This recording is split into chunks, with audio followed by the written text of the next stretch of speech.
Foot, le miroir du football de la diaspora congolaise.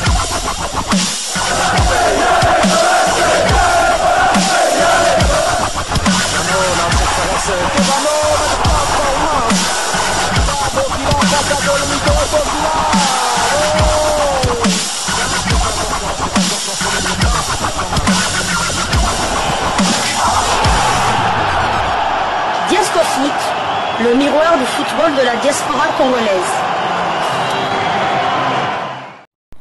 Vous êtes sur Diasco Foot, le miroir du football de la diaspora congolaise. Diasco Foot vous dit bonjour, tout le plaisir est pour nous de vous retrouver, mais surtout de savoir que vous êtes nombreux en train de suivre votre chaîne YouTube dédiée uniquement aux footballeurs de la diaspora congolaise. C'est l'heure de partager avec vous quelques news que nous avons pu récolter pour vous, des news concernant certains de nos internationaux ou des binationaux qui se sont illustrés dans leurs clubs respectifs.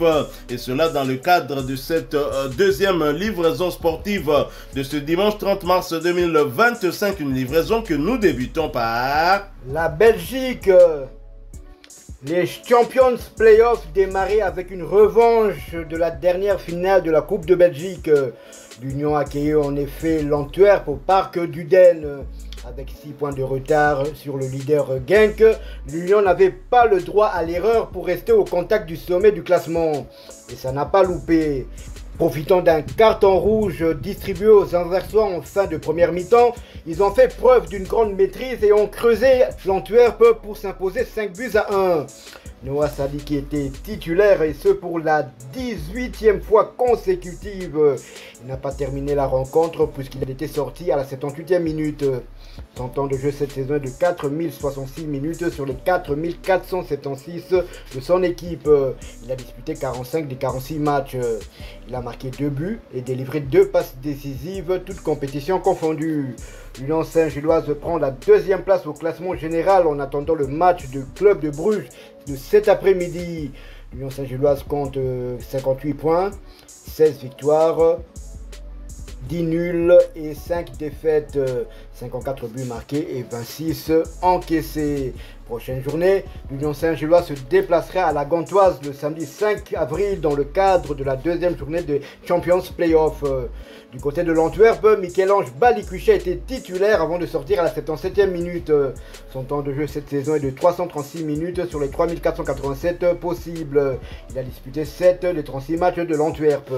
L'Antwerp est actuellement 5e de Jupiler Pro League avec 46 points, compte 12 victoires, 10 nuls et 9 défaites, 48 buts marqués et 37 encaissés. L'Antwerp recevra le club de Bruges le dimanche 6 avril dans le cadre de la 2e journée des Champions Playoffs.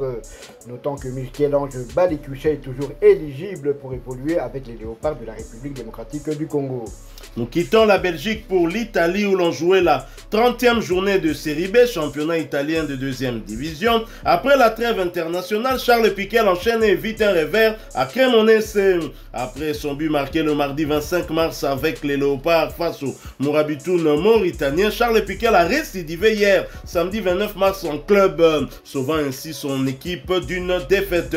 Menée par 2 buts à 0 depuis la 46e minute de jeu, Cremonese a eu à marquer coup sur coup 2 buts, entre autres grâce à l'international congolais. Charles Piquet inscrivait là le but égalisateur de son équipe à la 75e minute, soit 2 minutes après la réduction du score de Valotti. Score final, 2 buts partout. Charles Piquet n'était pas dans le 11 de départ, mais est entré en jeu à la 72e minute de jeu et seulement 3 minutes auront suffi pour l'international congolais pour le voir égaliser. Son temps de jeu passe à 1642 minutes sur les 3171 minutes possibles. Piquet a participé à 26 des 33 matchs avec son club avec à son actif 2 buts inscrits. Après ce partage, l'US Cremonese s'occupe la 4e place de Série B avec 49 points. 13 victoires, 10 nuls et 8 défaites, 58 inscrits contre 35 encaissés. Prochain rendez-vous, ce sera pour le compte de la 31e journée du même championnat et un déplacement sur le terrain de Calcio Reggiana 1919.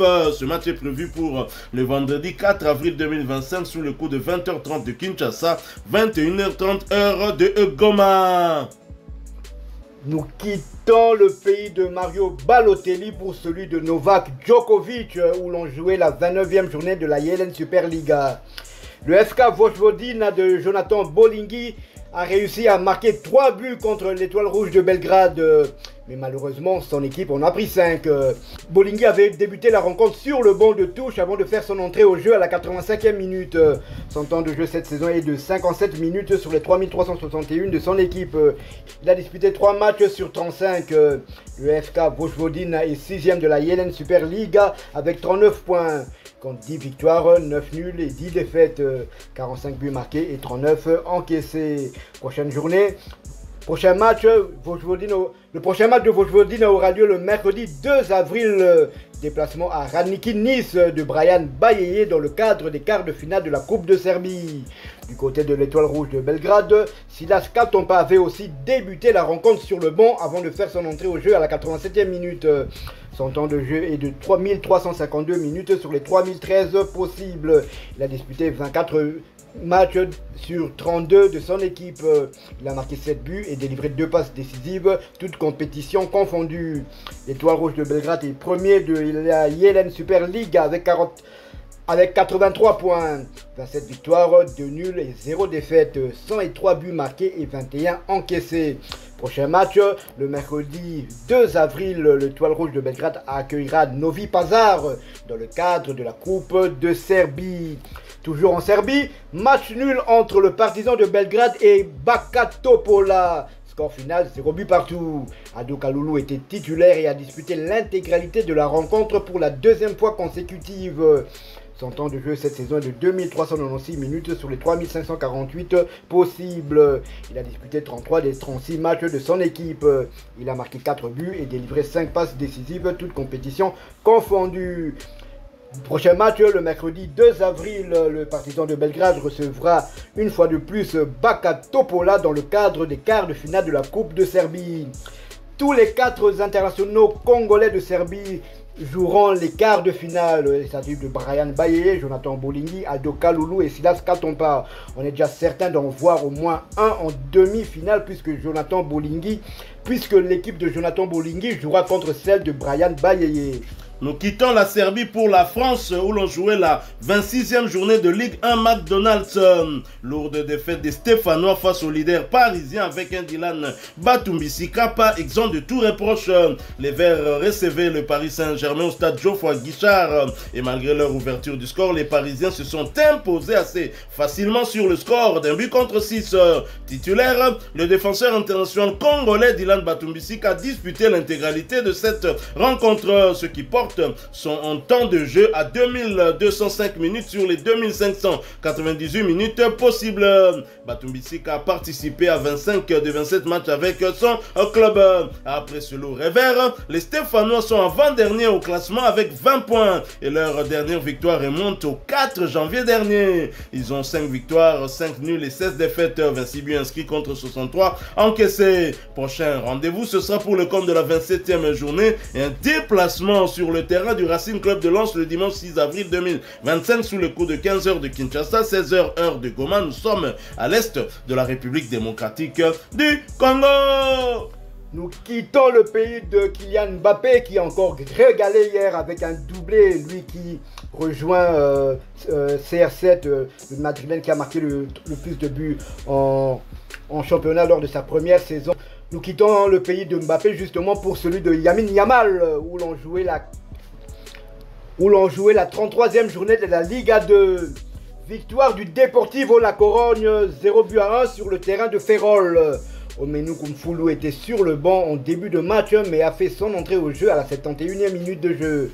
Son temps de jeu est de 1089 minutes sur les 3273 possibles. Il a disputé 21 des 34 matchs de son équipe.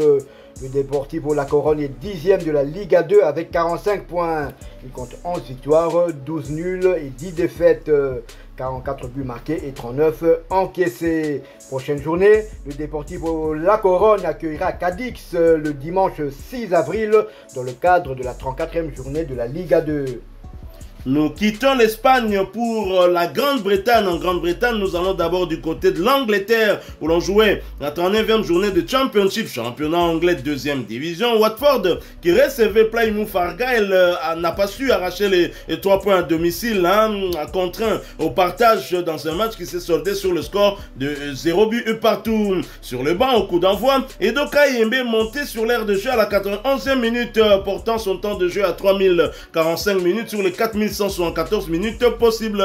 L'international congolais a participé à 40 des 42 matchs avec son club, avec à son actif 8 buts inscrits et une passe décisive délivrée. Sur le banc également, à l'entame de cette rencontre, Jérémy Ngakia est entré à la 46e minute. Son temps de jeu passe désormais à 1352 minutes sur les 4174 minutes possibles.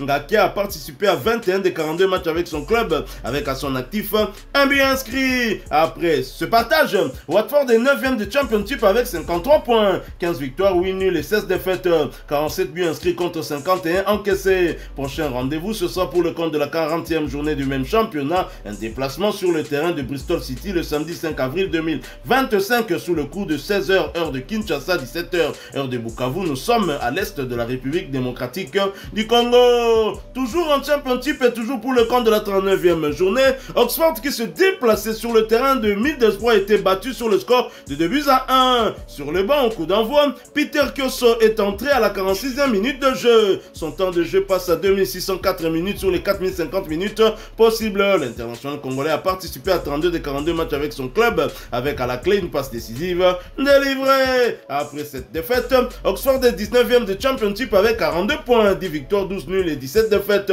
40 buts inscrits contre 57 encaissés. Prochain rendez-vous, ce sera pour le compte de la 40e journée, la réception du Sheffield United le samedi 5 avril 2025 sous les coups de 16h de Kinshasa, 17h heure de Bukavu. Nous sommes toujours à l'est de la République démocratique du Congo. Restons toujours en Championship pour le compte de la 39e journée. West Bromwich qui se déplaçait sur le terrain de Norwich a été battu sur le score d'un but à 0. Sur le banc à l'entame de cette rencontre, Grady Diangana est entré en jeu à la 78e minute.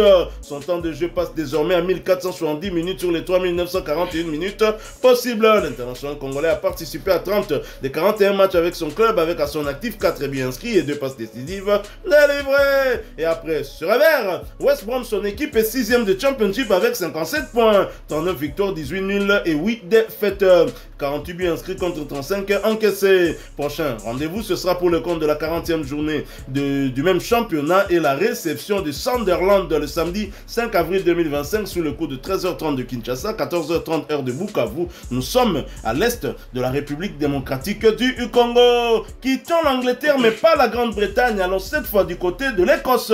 En Écosse, on jouait la 31e journée de la Scottish Premiership, championnat écossais de première division, et Hibernian qui recevait St Johnstone l'a étrié sur le score de 3 buts à 0. Titulaire, Rocky Bouchiri a disputé l'intégralité de cette rencontre et cela pour sa 5e fois consécutive. À noter qu'il s'agissait également de sa 22e titularisation consécutive. Son temps de jeu passe désormais à 2410 minutes sur les 3715 minutes possibles. Bouchiri a participé à 28 des 39 matchs avec son club, avec à son actif 3 buts inscrits et une passe décisive délivrée. Après ce large succès, Hibernian est 3e de la Scottish Premiership avec 47 points, 12 victoires, 11 nuls et 8 défaites, 48 buts inscrits contre 41 encaissés. Voici par ailleurs les statistiques d'Hibernian lors de ses 5 derniers matchs.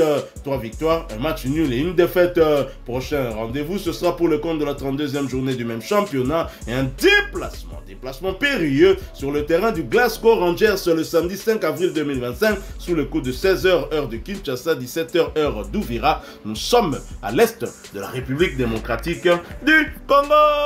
Voilà qui me fait cette deuxième livraison sportive de ce dimanche 30 mars 2025. Vous l'avez aimé, laissez-nous un maximum de j'aime. Merci de partager avec nous en commentaire votre point de vue. Abonnez-vous sur cette chaîne Diasco Foot parce que nous sommes et restons le miroir du football de la diaspora congolaise. N'oubliez pas d'activer la petite cloche de notification histoire de ne plus rien manquer des prochains sujets que nous allons vous proposer. Encore une fois, merci à vous, avec espoir de vous retrouver bientôt dans un autre sujet d'actualité. Mais en attendant, portez-vous bien et Diasco Foot vous dit au revoir.